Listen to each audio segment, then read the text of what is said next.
kingdom conquered, all our chains undone. Sin defeated, Jesus has overcome. Mercy triumphed when the third day dawned. Darkness was denied when the stone was gone. Sing it out. Unstoppable God, let your glory go on and on. Impossible things in your name, they shall be done. Unstoppable God, let your glory go on and on.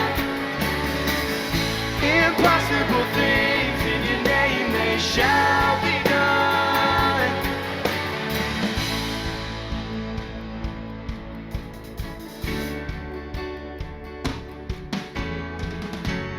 Sing nothing.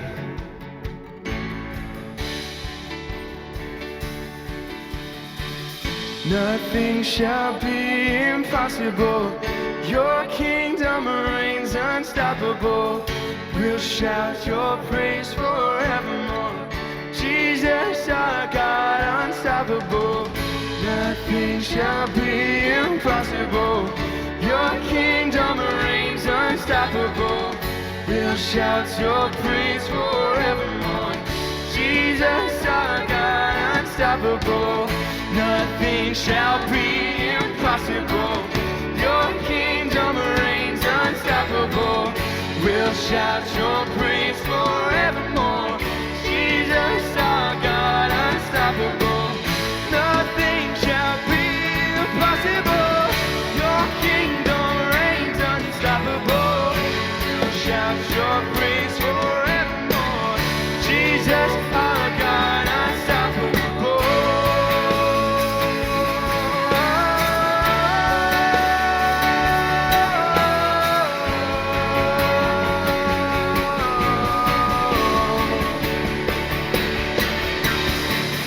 Unstoppable God, let your glory go on and on.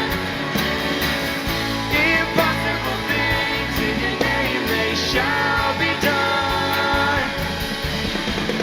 Unstoppable God, let your glory go on and on. Impossible things in your name, they shall be done.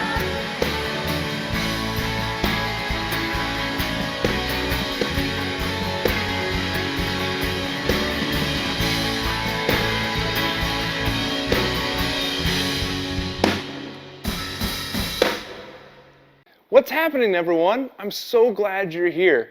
After all, I am a super fan of every single one of you. It's true. You know, this month we're talking about how we can treat other people with kindness.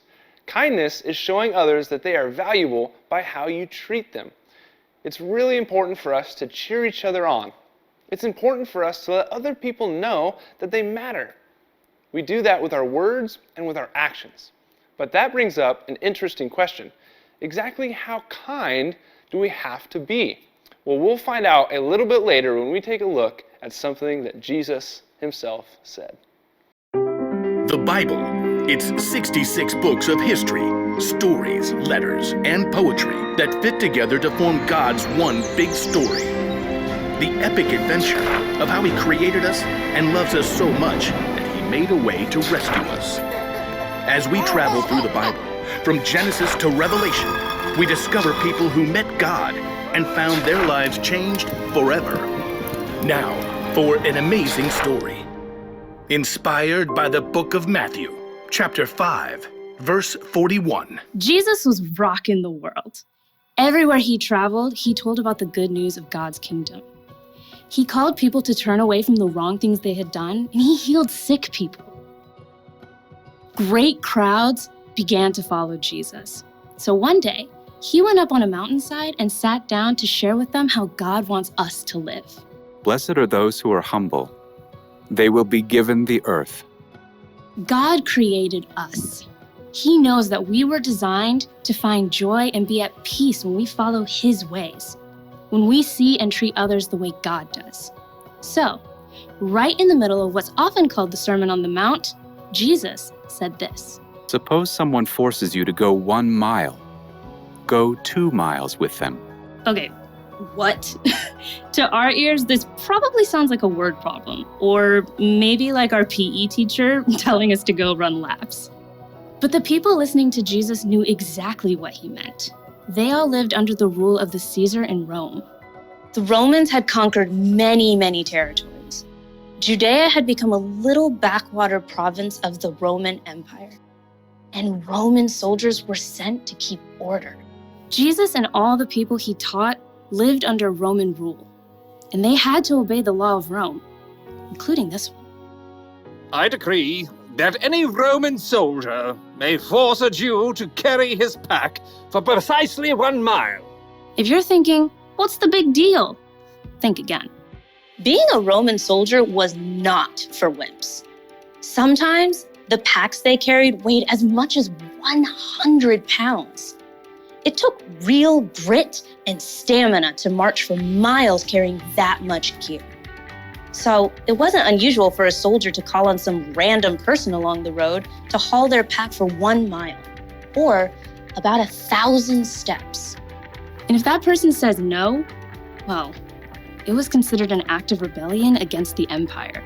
Now, imagine you're an everyday, ordinary, average Joe, or Joseph.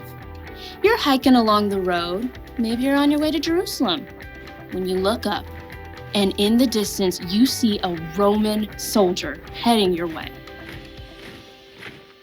I don't know about you, but I think I'd turn right around and head back the other way.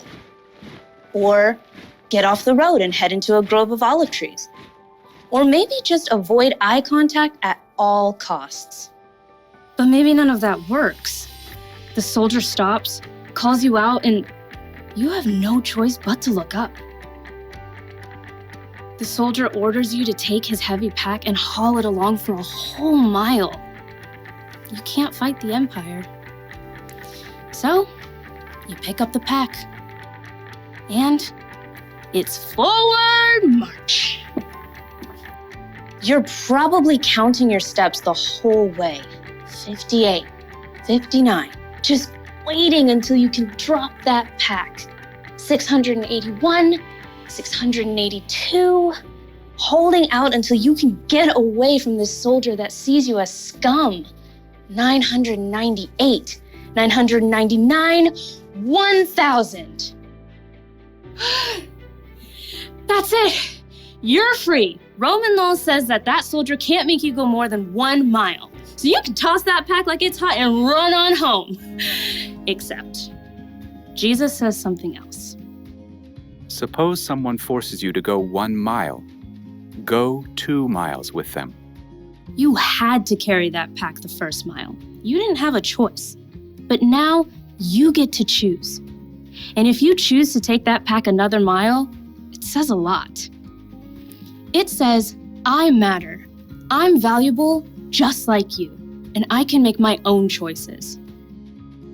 But it also says you matter. This is a really heavy load you have to carry. And I'm gonna help you not because I have to, but because I choose to. Go the extra mile doesn't just mean go big or go home. Going the extra mile means that you make a choice to help someone, to be kind. You choose an action that says, I'm doing this for you because I want to, not because I have to. And I'm doing this because you are made in the image of God. And that makes you valuable to Him and to me. So, you may not live in an empire, but you can still go the extra mile.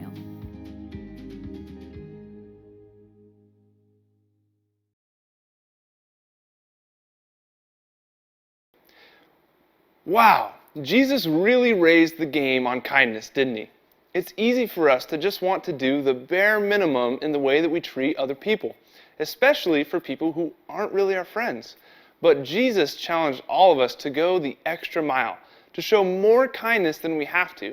That way, we can clearly show others how valuable they really are. Remember, be kinder than you have to be. Don't forget, God created all of us in His image. He created your best friend in His image. He created your brother or your sister in His image. He even created the kid who's not so nice to you in His image. You can show some extra mile kindness when you choose to be patient, when you choose to be a friend to someone new, or when you choose to forgive someone who's wronged you. You can choose to be kind to someone when they expect it the least. Have a great week, everybody.